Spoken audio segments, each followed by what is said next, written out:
দিল্লির যন্তর মন্তরে আছি। এসএফআই এর যেটা স্টল ক্রান্তি কর্নার আমার পিছনে আছে।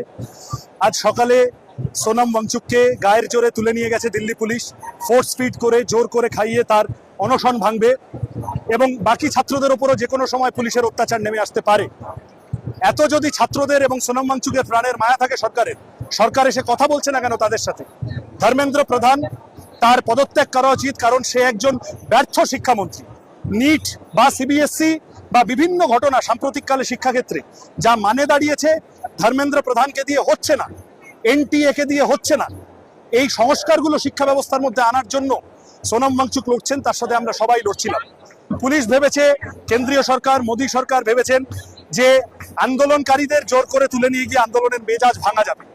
তারা অভিজিৎ দীপকেদের ওপর কখনো মাঝখানে এজেন্ট প্রভোকেটর ঢুকিয়ে কালি ছুটছে, কখনো গন্ডগোল পাকানোর চেষ্টা করছে। আমরা পরিষ্কার গণতান্ত্রিকভাবে শান্তিপূর্ণভাবে মাথা উঁচু করে সোজা কথাটা সোজাভাবে বলবো বলে আজ এখানে আছি। আমরা ঘোষণা করছি, যারা এতদিন হাঙ্গার স্ট্রাইক করছিলেন তাদের পাশে সোনম ওয়াংচুকদের ব্যাটন হাতে নিয়ে এসএফআই এর সর্বভারতীয় সভাপতি আদর্শ সাজি এবং যুগ্ম সম্পাদক কমরেড ঐশী ঘোষ, তারা দুজন আজ থেকে ইনডেফিনিট হাঙ্গার স্ট্রাইক আমরণ অনশনে তারা বসবেন।